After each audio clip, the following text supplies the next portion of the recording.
Hello, everybody, to the Buzzerbeater Show episode 40. Yes, episode 40. Oh no, wait, never mind. Today we're gonna talk about the Knicks. We're gonna talk about the Knicks. We're gonna talk about the Golden State Warriors. We're gonna talk about the Rockets. We're gonna talk about the Lakers again, and we're gonna talk about Brian Windhorst on the low post. First off, the Knicks. The Knicks have won yet another game against the Pacers, and they beat Atlanta, and they beat the Jazz. So right now, we're 6-3, right? 6-3. Let me check that real quick. So that means we're basically. Oh no, we're 5-3. My bad. We're 5-3. So we're better than the Nets. We're better than Cleveland. We're better than Milwaukee. We're better than the Heat.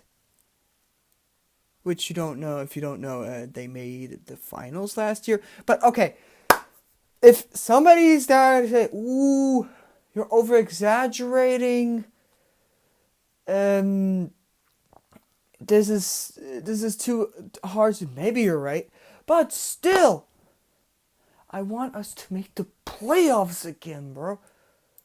Like the last time we were there was, I mean, I'm repeating myself because I already talked about this last week. But, bro, we need to win. We need to win more games. And, bro, I haven't, so I was born in 2004. That means I have only witnessed the Knicks being there in 2015, 2012, 11. 2010 they didn't make the playoffs. No, not even, I don't really know even 11. I would say 2012, 2015 maybe. No, for 2015 we didn't make the, no, wait. 2014, right? Wait. Let me Google the record of the Knicks. Record. Oh, no, wait. That's not true either. Wait, 2013? Oh, yeah, right. We won, yeah, right. Like I said, 54 games. And we were the second seed. We were the second seed? So we played the Nets. Bro, what? Bro, don't call me a bandwagoner, but damn. Okay, the league looked very different a couple of years ago. Very different. But still, we're gonna play while I'm recording this, we're gonna play OKC tonight. But in my time, it's probably gonna be on at 1:30 in the morning.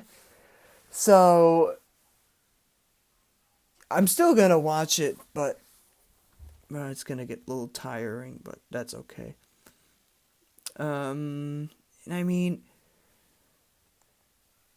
we have good, decent players. He had a great game against, I think it was Atlanta. I mean, it wasn't he knows how to play with, especially RJ Barrett and Julius Randle. And I know RJ Barrett has off days, and he's not that consistent, and Julius Randle's way, because first of all, Julius Randle is it's 26, 25, something like that. And RJ Barrett is was probably no, nah. So wait, in the 2019 rookie class, we had Zion, John Morant, Tyler Hero, um, Chris, Chris, Chris Dunn, right? No, right, Chris Dunn from the Heat. We had, I mean, John Morant won it, but I would say from all the rookies, RJ Barrett was maybe in the top 5. I mean, if you're not that good on a not that good team, I mean, wait, how many points did he average in the RJ Barrett points averaged 2020? 14.3 points. I mean, he had 9 points against Utah and 26 against Atlanta. I mean, and 25 against... And you know what I mean? Like, off night. He has off nights sometimes. But that's like... And I'm pretty sure that Tom Thibodeau is probably gonna...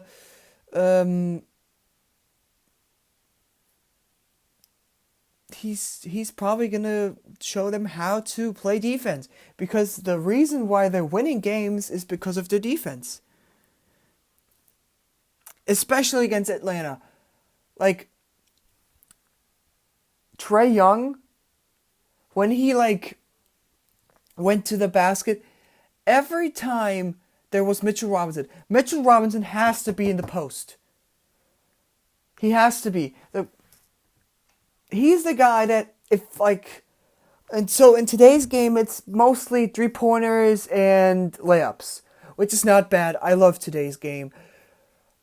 Sometimes there's something like the middle, like the mid-range shots, but I don't really miss that personally.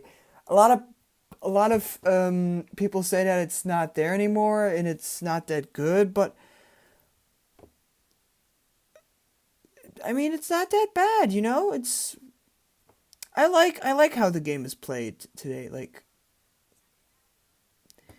So if somebody like Trae Young goes to the basket, he has to be stopped by somebody who's taller. Mitch Robinson is way taller than Trae Young, and somebody who's actually has a really good block stat. So wait, Mitchell Robinson blocks.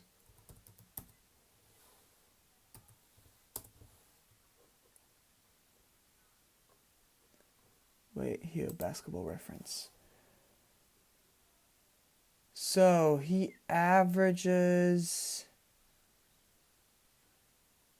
blocks 1.9 blocks, which is actually a downward side from his 2 years before, because in the 2018-2019 season he averaged 2.4, and after that he averaged 2.0, and now he's averaging 1.9.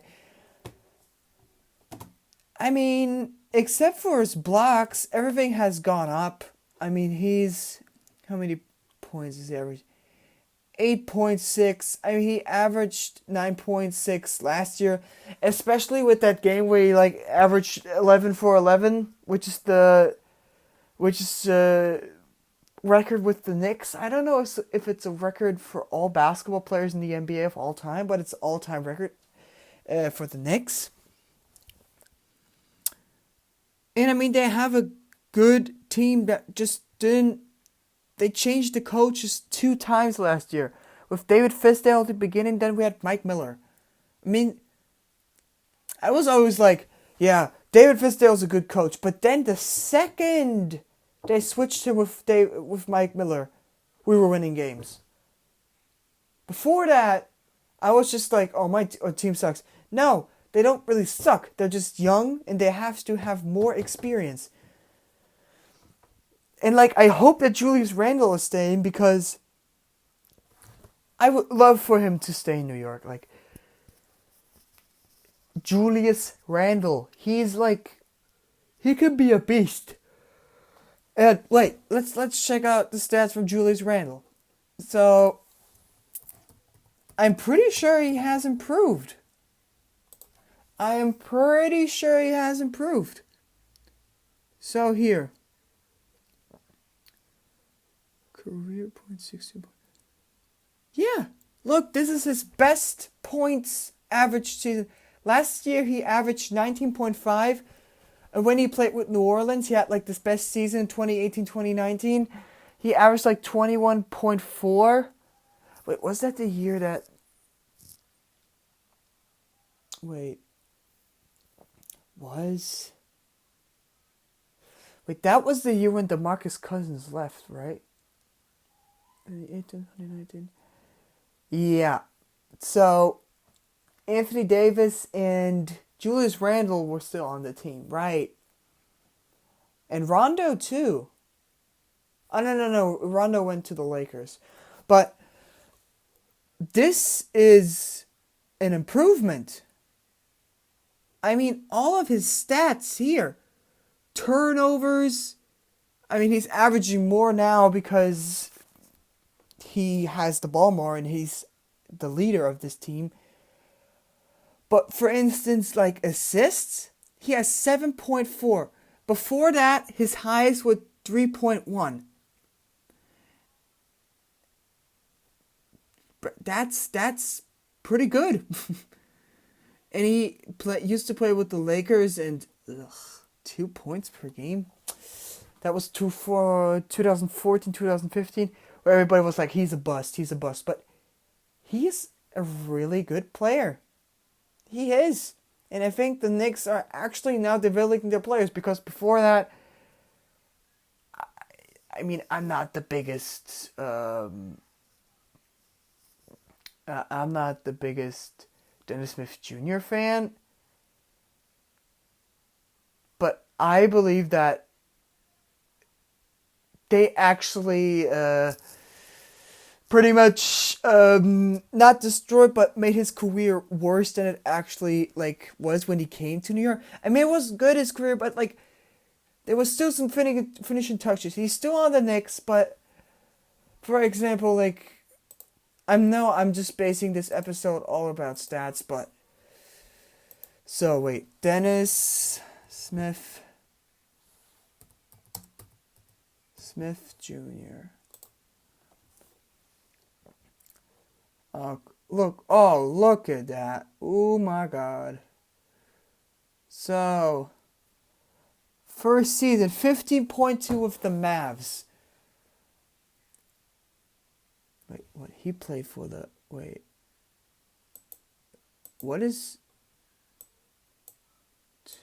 that? Wait. Tutu? Wait, what is that? Is that Toronto? What does that mean? Okay, there's like a team that is called TOT. I just thought the Raptors, but maybe it's like some sort of G League team. Okay, so he had 15.2 points with the Mavs, and then he had like a downward year to like 3 years with the Mavs, and then in 2018, when he went to the Knicks, he had an upward year, 14.7, but then it just, bam, like to this year, he's averaging like 4 points per game. Not that good, but I mean, there's some friends of mine who say, oh, you're the reason, but no disrespect to it, but we don't really need him. We don't. Like, we can do really good with Kevin Knox and with, no, I'm even saying Kevin Knox is a better space because he is. Kevin Knox and RJ Barrett, Julius Randle, Mitchell Robinson, quickly maybe. I mean, like, Austin Rivers had a good game, which is weird too, but okay. Yeah. So I hope they're gonna make an 8 like this last year, like in the 8th place, the 8th seed is playing the 9th seed, because then we have a chance. So, like, I mean, I think we already have a chance, but if we're like the 9th seed, which is likely or possible, we can play, and we're 3 games behind. So right now, wait, standings, NBA, so right here, we are 5-3. We're behind the Celtics, but I would say that the Cavs are gonna beat the 8th, or maybe the Bucks or the Nets. So if we beat the most likely team, the best team we would probably beat are the Cavs.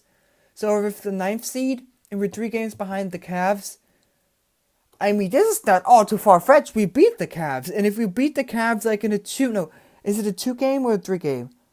2-game, right? So if we beat them in a 2-game... in a 2-game series, which is likely to happen, we can make the playoffs. And I don't think we're going to be the 10th seed this year. No, we're not. I mean, we lost our first games against the 76ers and the Pacers, but now we beat the Pacers, and I think, yeah, we have a chance. We definitely have a chance. I didn't believe we were going to do it last year, but yeah. So, next topic. I've talked longer than usual about the Knicks, but today, Curry had 62 points. And he's on a roll right now. Do you see that 3-pointers he's shooting? Right in his face of every opponent. And I just love his form, how he's shooting. I love it. I'm not going fanboy on Steph Curry because, the thing is with Steph Curry is, I like him, but I didn't like him 2 or 3 years ago when he was with the Warriors. I didn't like him. It's probably because now he's not that successful, and maybe I'm a hater because of that, but I'm happy for him because these 2 last years, this year and last year. Last year was they were the last spot in the 3 years ago when Kevin Durant was still on the team. They were the 1st seed, and then the year after they were the last seed because Kevin Durant left the team. And then, people were like, oh, it's Steph, and Steph can't do that, and, everybody felt like Steph would be. But I think this could be Steph's year. He has potential to win MVP. I'm not over-exaggerating. He has the potential. And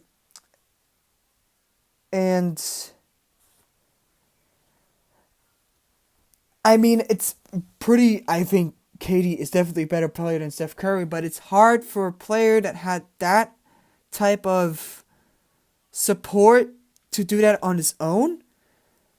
And when Draymond was injured, and then he broke his hand at some point, and the season was basically over. But yeah, he can't break down. If he breaks down, the Warriors break down too. And James Wiseman, the new rookie, it's not that. It could be pretty bad if he's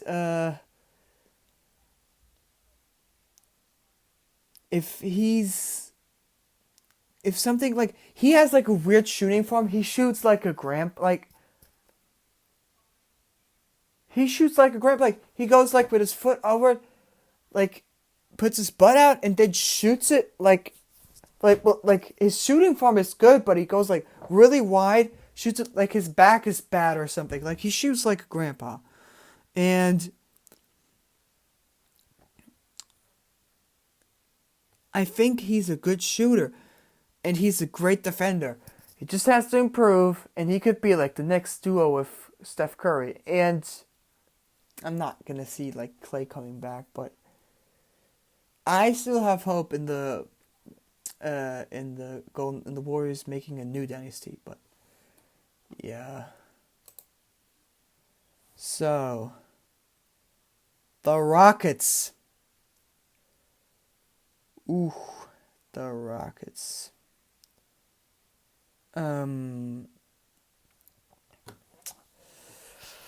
Oh, this is like worse than the Clippers. Yes, it is worse than the Clippers. Like, I'm not over it. Like, this is bad. This is really, really, this is not good. Like, how, I don't even know how to explain this, but if the Rockets are trying to like do something good for the team, please trade James Harden. No, I'm not even saying no disrespect or something. I don't want James Harden on the Rockets anymore. He is completely unresponsible. He's not even aware of his fucking role. He is not aware of it. He is not fucking aware of it. How can you say that you're the main guy on the team and you're starting fights with rookies in the fucking practice? And then you're like, oh, I'm going to throw the ball away. Like when they played Portland and he completely threw the ball away and then he was like mad about the other guys not getting the ball. Even though he was clearly the guy that was not paying attention or not trying to take the last shot. I was giving James Harden last year and the year before that, I was giving him a chance. But what he's doing now? Bro, going to private parties in Las Vegas for little baby's birthday? Bro, what is this? Oh my god. And then lose to the Mavs so badly. I mean, the Mavs already destroyed the Clippers. But I mean, I already talked about this. Like the Clippers losing maybe like 50 points, but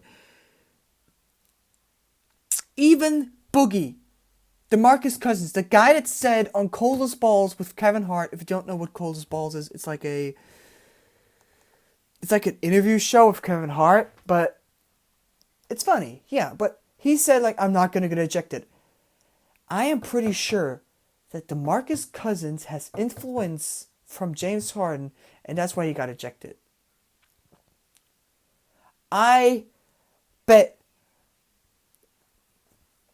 not 100%, but like 95%, Harden came to DeMarcus Cousins and said, like, oh, wait, I'm going to...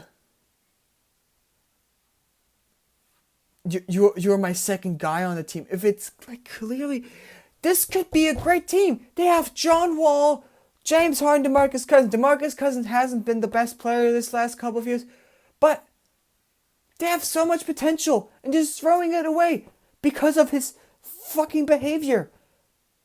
There were 7 players missing. 7 against Portland. 7. And John Wall doesn't want to play with him. And if John Wall, a very, very supportive teammate, you saw it in DC.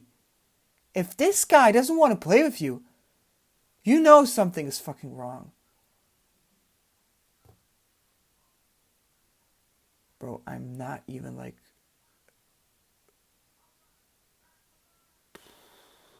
This is just weird.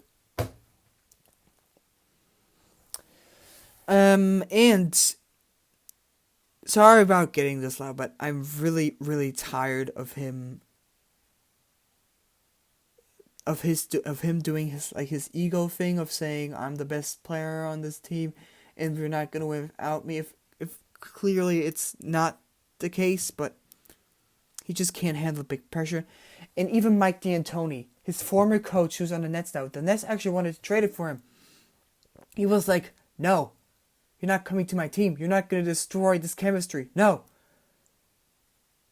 Nah, the Nets are on their way to make the playoffs. No, we're not going to let you on the team.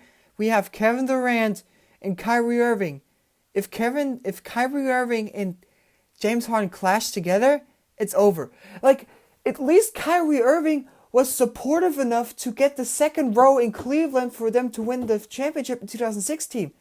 Harden would never do that. If Harden goes to the Nets, he immediately says, I'm the best player on the team. And that's the problem with him. He doesn't accept the second role. That was the problem with him in Westbrook. We didn't really know who was the better player. Like, in the beginning, it was clearly James Harden. And before the pandemic, like, in the middle of the season, Westbrook was, like, on fire. He was so good.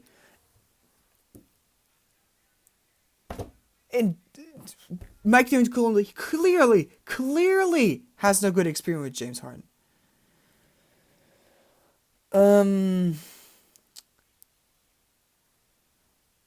I mean, yeah, okay. I don't...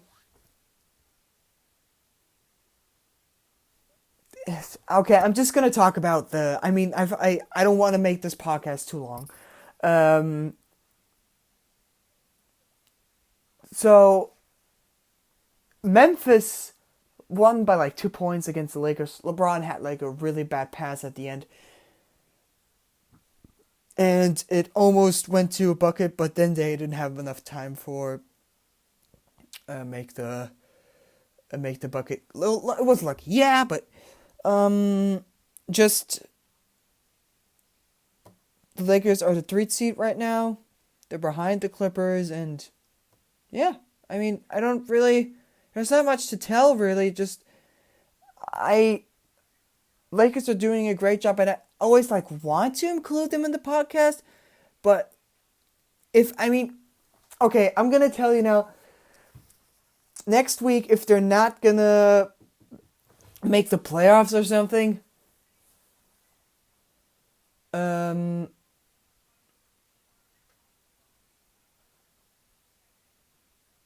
if they're not gonna make... Oh, no, I'm not... What am I just completely lost my thoughts, sorry. If they're not gonna...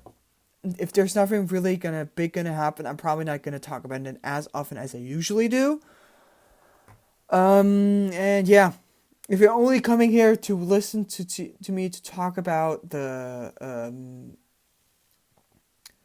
Lakers, that's fine, but yeah, it's okay.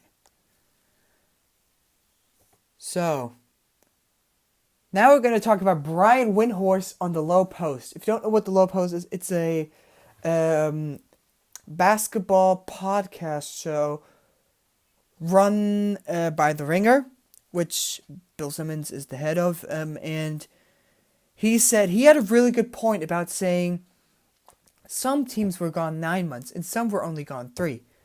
So there were a lot of people are questioning oh, why are they having such big blowouts and stuff?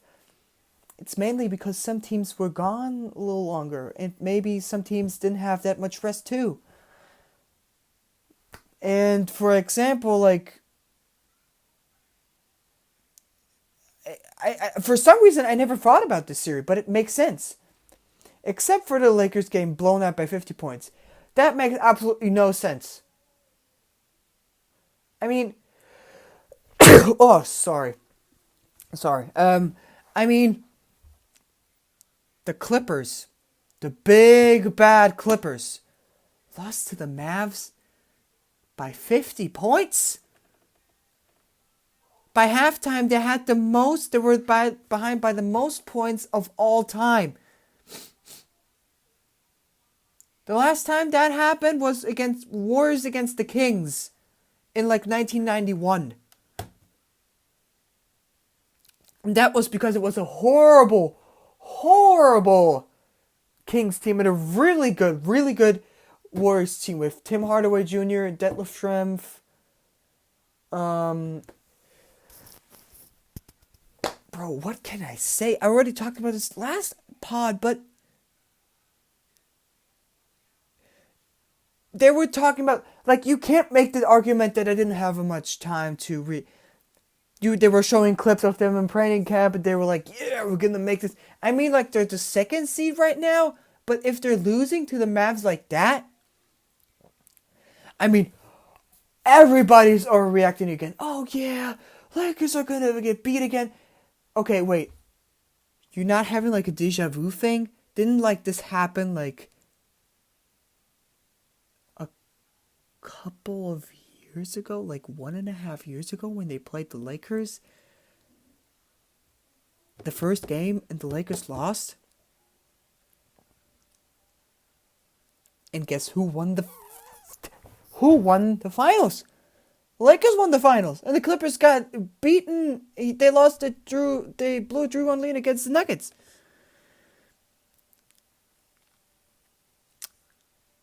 I just thought they're gonna be like the great Los Angeles Lakers, but I guess I was wrong. They got too much hype. They were overhyped, and that's a fact. They got too much hype. They actually made like a banner. You know, like last season, they made a banner about like the Clippers fans of like winning the final, like winning the playoffs and winning the finals and stuff. And everybody made yeah. But they had such bad chemistry issues, especially between PG and Montrezl Harrell, that they traded Montrezl Harrell away. That's how bad it was. Montrezl Harrell could be a great teammate. You see it on the Lakers.